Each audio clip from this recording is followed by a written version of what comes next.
Ոստիկանության աշխատակցի օրն է ապրիլի 16-ը եւ մեր տաղավարում են արդեն մարդիկ, որոնք իրենց ամենօրյա աշխատանքով ապահովում են մեր անվտանգությունը եւ կարգապահությունը։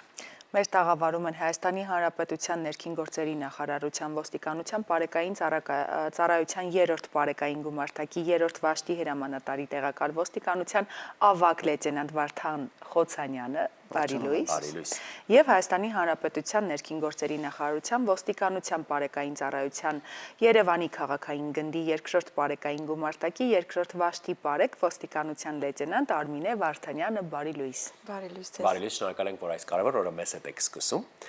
Ինչ խորհուրդ ունի ձեզ համար ոստիկանության օրը։ Ձեզ ենք շնորհակալ հրավերի համար։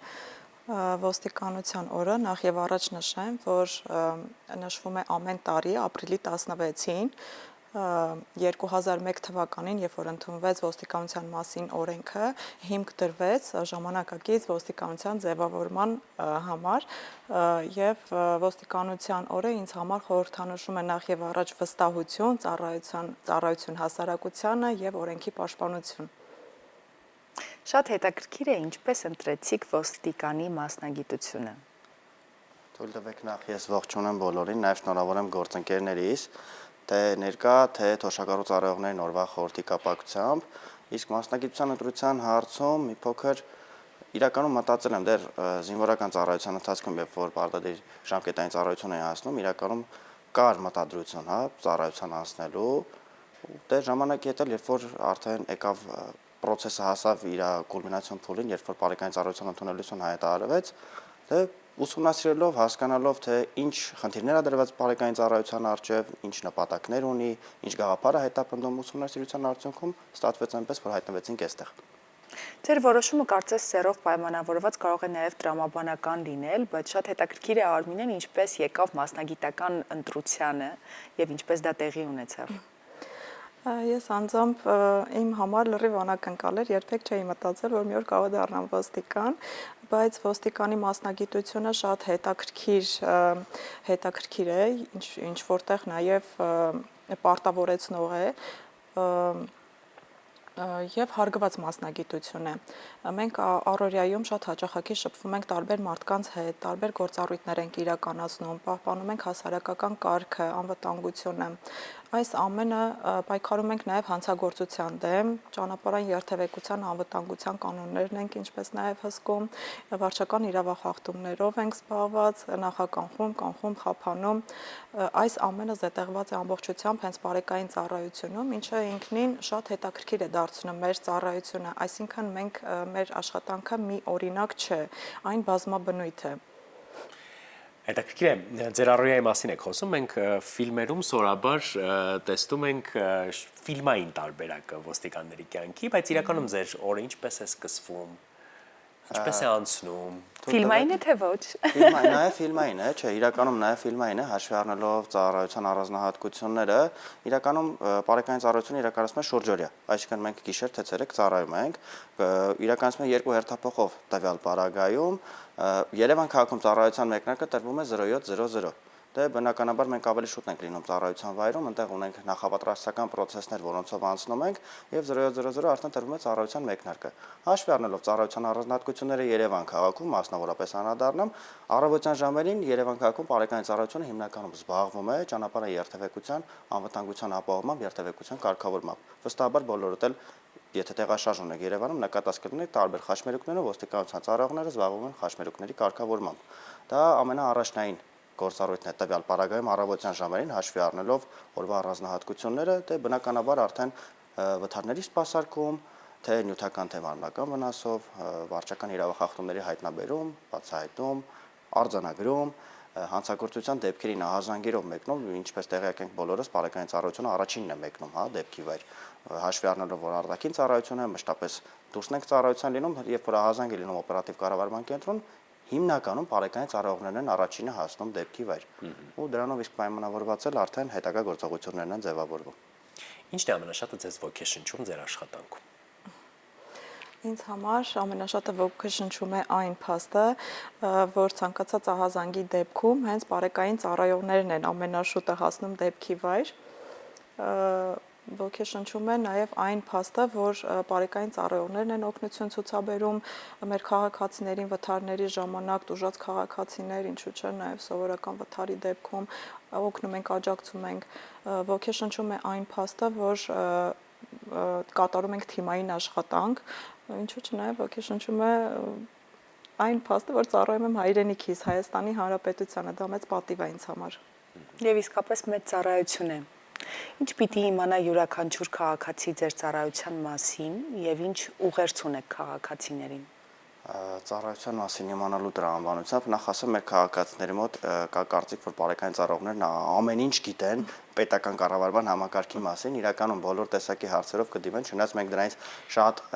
դա էլ է շատ պատվաբեր, որովհետև հասկանում ենք, որ մեզ վստահում են։ Մեզ վստահում են ցանկացած տեսակի հարցով ինչ կարող ենք մենք մտածել, այդ հարցը մեզ տալիս են, ու դա մի փոքր էլ պարտավորեցնում է ինչ որ միտեղ գուցեև չգիտես այդ հարցի պատասխանը, դու պիտի գտնես ու պատասխանես այդ քաղաքացուն, որովհետև եթե ինքը վստահել է ոստիկանին, մոտեցել է ոստիկանին, այո, պիտի մենք պատասխանենք այդ հարցին։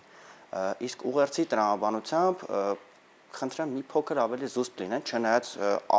ժամանակի ընթացքում շատ ավելի մեծ վստահություն ու հարգանք է ձևավորվում ոստիկանության նկատմամբ, մի փոքր ավելի զուսպ, ավելի ըմբռնող, որովհետև իրականում մեր ծառայությունը հեշտ չէ, կողքի աչքերով գուցեև ավելի տենց հեշտ, պարզ ու ամենօրյա թվա, բայց շատ բարդություններ կան, շատ խնդիրներ կան,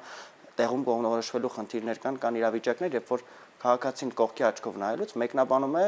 արդեն դեպքը եղած ավարտված իրավիճակում, բայց երբ որ դու ես դեպքի վայրում, դու ես տվյալ իրավիճակում ու դու պետքա կողմնորոշվես տեղում, դա այդքան էլ հեշտ չի։ Մի փոքր ըմբռնող լինեն ու նույն տրամաբանությամբ նաև մեր ոստիկանները ավելի ըմբռնող լինեն քաղաքացիների հանդեպ։ Իսկ ամենաբարդ կողմը ո՞րն է աշխատանքի։ Աշխատանքի ամենաբարդ կողմը այն է, որ երբ որ օպերատիվ կառավարման կենտրոնից ահազանգ ենք ստանում, հենց թեկուզ օրինակ բերեմ ընտանեկան բռնության դեպքերը, երբ որ մեկնում ես դեպքի վայր, չգիտես առհասարակ քեզ ինչ է սպասվում տվյալ պահին, այսինքն ում հետ առհասարակ գործ ունես եւ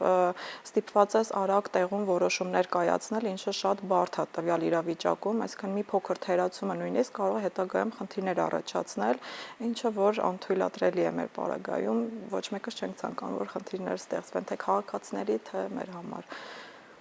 Հետաքրքիր է նաև, որքանով են մեր քաղաքացիները իրազեկված օրենսդրությունից եւ արդյոք մենք օրենքին տիրապետում ենք։ Իրականում ասեմ, բարեկային ծառայության ձևավորմանը զուգահեռ, նաև տեղեկատվական տեխնոլոգիաների զարգացմանը զուգահեռ հաշվի առնելով տարբեր սոցիալական հարթակներում տեղադրվող տեսակցությունները եւ այլն եւ մյուս դրանով պայմանավորված ավելի բարձրացել է, իրազեկվածության մակարդակը, իրավագիտակցության մակարդակը, քաղաքացիները ամենայն դեպս փորձում են ավելի շատ ինֆորմացիա ստանալ, ավելի շատ ինֆորմացիա փոխանցել, կան դեպքեր, երբ որ իրականում տեղյակ են, կան դեպքեր, որ օրինակ քաղաքացին ինչ-որ հարթակում տեսել է մի տեսագրություն, քաղաքացու վարքագիծ է տեսել կամ վարկաբեկող տվյալ իրավիճակում կամ օրինակ ոգեշնչող ինչ-որ տրամաբանությամբ, հիմնականում բայց վարկաբեկողին են անդրադառնում, երբ որ տեսել են օրինակ ես X գործողությունը չեմ անում կամ օրինակ անում, սկսում են հեռախոսով տեսաձայնագրում իրականացնել, ենթադրելով որ օրինակ պիտի կաշկանդեն բարեկային ծառայողին, դե գուցե ինչ-որ դեպքերում ստացվում է, բայց հիմնականում ասեմ, որ դրա հետ կապված էլ թե հաղորդակցման հմտությունները, թե տեսախցիկի հետ աշխատելու հմտությունները պետք է բարեկային ծառայողը նաև դրան պատրաստ լինի, որովհետև մեր ծառայությունը հանրային է, մենք պետք է պատրաստ լինենք, որ ամեն պարագայում մեզ կարող են տեսաձայնագրել ու չգիտեմ, այնպես է ստացվում, որ քաղաքացիները ավելի ու ավելի փորձում են մեզ հարցերով տենց ինչ-որ խնդիրների առաջ կանգնեցնել, իհարկե դա բացասական կողմին է անդրադառնում, նաև կա դրականը բնականաբար, բայց փորձում են քաղաքացիները ամեն դեպքում փորձում են ուսումնասիրել, թե մեզանից իմանալ, թե կարդալ եւ այլն եւ մյուսը։ Արագ արձագանքելու կարևորության ու պատասխանատվության մասին խոսեցիք, կհիշեք ինչ-որ դեպք, որը մտապահվել է, երբ ստիպված եք եղել ինչ-որ իրավիճակում շատ արագ որոշում կայացնել։ Ես այս մասին մի փոքր ես խոսեմ, ժամանակահատվածով չեմ հիշի, երևի 1.5 տարի առաջ կլիներ, քաղաքի փողոցներից մեկում մեր ծառայողներին մոտենում է X անձը ու հայտնում, որ նկատում է իր մեքենան չկա, կանգնացրել է X տեղում, մոտեցել է մեքենան չկա, բարեկային ծառայողներին մոտենում է, որ կարող է տեղափոխել եք, սխալ ենք կանգնացրել, դա ասում են, չէ, չենք տեղափոխել, իմ հետ են կապնվում որպես վերադարձ, ճշտելու համար գուցե մեկ այլ կարգախումբ է տեղափոխել, դե չէ, չենք տեղափոխել, ասում ենք, վստահ եք, որ այստեղ եք կանգնացրել, ասում է, այո։ Դե օգտագործելով հմտությունները, տեխնիկական միջոցները հայտնաբերում ենք, որ ինչ որ երրորդ անձը նստում մեքենան վարում է։ Դե հայտնում ենք ռադիոկապի միջոցով, մեքենան սկսում են փնտրել ու X փողոցում մեքենան հայտնաբերում ենք, վարորդը բնականաբար դա չի կանգնում, գողացել էր մեքենան այսպես ասած, մեքենայի հետևից հետապնդում եւ այլն եւ մյուս X process-ով մի խոսքով արագ որոշում ընդունելով մեքենան կանգնեցվում է, ճիշտ է, մի փոքր այլ իրավիճակ է ստեղծվում, քաղաքացուն ձերբակալում ենք եւ այլն, բայց այդ պարագայում կարար հետևանքները շատ անդառնալի լիներ, որտեղ եթե ճիշտ կողմնորոշում ենք, մեքենան շատ անկանոն է վարում վարորդը ու ամեն գնով ինքը պատրաստ է փախնել այդ իրավիճակից։ Իսկ այն ինչ որ դեպք, որով հպարտանում եք։ Բնականաբար կլինի։ Արի հարցը ձևակերպենք, որն է այդ դեպքը, որով ամենաշատն եք հպարտանում։ Շատ են դեպքերը, Արմինեն եթե կմտաբերի Մեր ծառայության ընթացքում ամեն դեպքն էլ հպարտանալու դեպք է։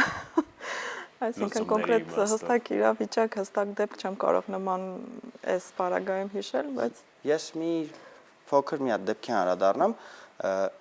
իրավիճակ ունենք, երբ որ մեքենան սխալ տեղ կանգնեցրած էր, նո կապնվեցինք, եկավ մեքենայի վարորդը, երեխայի հետ էր եկել, ինքը շատ անհարմար տեղ էր, հենց անցման վրա կանգնած էր մեքենան, վարորդը երեխայի հետ եկավ, դե հայտնեցինք, որ պիտի արձանագրություն կազմվի եւ այլն, վարորդը մի փոքր ընդդիմացավ, դե բնականաբար բայց գործընթացը իր ավարտուն փուլին հասցրինք ու այդ ընթացքում վարորդը ծխում էր, ծխեց, վերջում գլանակը նետեց, դե ես փորձում եի բացատրական աշխատանքների միջոցով հասնել նրան, որ գիտեք ինչ կա, չի կարելի այդ ամեն ինչը, ոչ թե միայն տուգանելն է նպատակը, այլ որ հաջորդ անգամ վարորդը այդ գործողությունը չանի, երեխայի մոտ էլ փորձում ենք մաքսիմալ զուսպ լինել ծնողի հետ, քանի որ դա էլ իր ազդեցությունն ունի, մաքսիմալ զուսպ ձևով, դե որ գցեց երեխան անդրադարձավ, պապա ինչի գցեց իր գետնին ու տեսար պարոն ոստիկանը ճիշտ էր ասում, մեքենան էլ սխալ տեղ է, փոքր երեխա էր, ինքը այդքանը, բայց հասկացավ, մեկնաբանեց, որ ես իմ մեջ ինձնից լավ զգացի, որ փաստորեն երեխեքը այդքանը պատկերացնում են, իմ ասածն ինքը ինչ որ ձև ընկալել էր, իր համար հակառակ կողմից չէր նայել, որ իր ծնողին օրինակ նեղացրինք եւ այլն,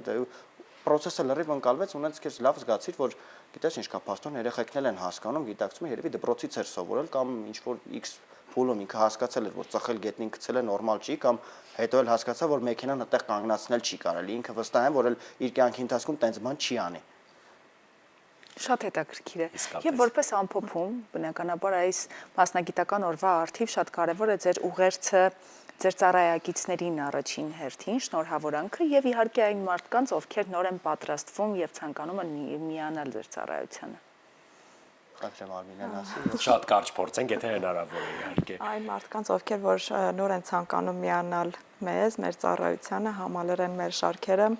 միանշանակ խորհուրդ կտամ լինեն կարգապահ, լինեն սառնասիրտ եւ պատրաստական լինեն միշտ օգնել մեր քաղաքացիներին։ Իսկ որպես մասնագիտական տոնի առթիվ կուզեմ շնորհավորեմ բոլոր իմ ծառայակից ընկերներին, իմ վերադասությանը, բոլորին, քանի եթե չլինեն մեր վերադասությունը, նրանք պարզապես մեր թիկունքին կանգնած են։ Շատ շնորհակալ եմ նրանց մեզ աջակցելու, ամեն վատ պահի մեր թիկունքին կանգնած ենք։ Շնորհավորում եմ բոլորին։ Արթան։ Բոլոր նրանց, ովքեր որ պլանավորել են համալրել բարեկային ծառայության շարքերը, խնդրեմ լավ մտածեն, քանի որ այս աշխատանքը հեշտ աշխատանք չէ, բոլորի համար չէ, լավ մտածեն, բայց նաև ասեմ, որ ձեզանից լավերն էլ չեն աշխատում, այնպես որ ծառայություն իրականացնում կարող եք լավ մտածել եւ արդեն պատրաստական կերպով փորձել դիմել եւ փուլերով անցնել ոստիկանություն ծառայության։ Գործընկերներից ներկա եւ թոշակառու շնորհավորում եմ օրվա խորհրդի կապակցությամբ, բոլորիս բարի եւ անփորձանք ծառայություն։ Մենք ենք միանում շնորհավորանքներին եւ շնորհակալություն ենք ձեզ այդում, որ սկսեցիք մեզ հետ, ձեզ բարի ծառայություն ենք մաղթում եւ օրվա լավ շարունակություն։ Շատ շնորհակալություն, սա իսկապես առնասրտություն, մեծ պատրաստակամություն պահանջող աշխատանք է, որը պետք է անել ամենայն պատասխանատվությամբ եւ գիտակցությամբ։ Սա առօրյա է, այո, եւ կյանքի ոչ։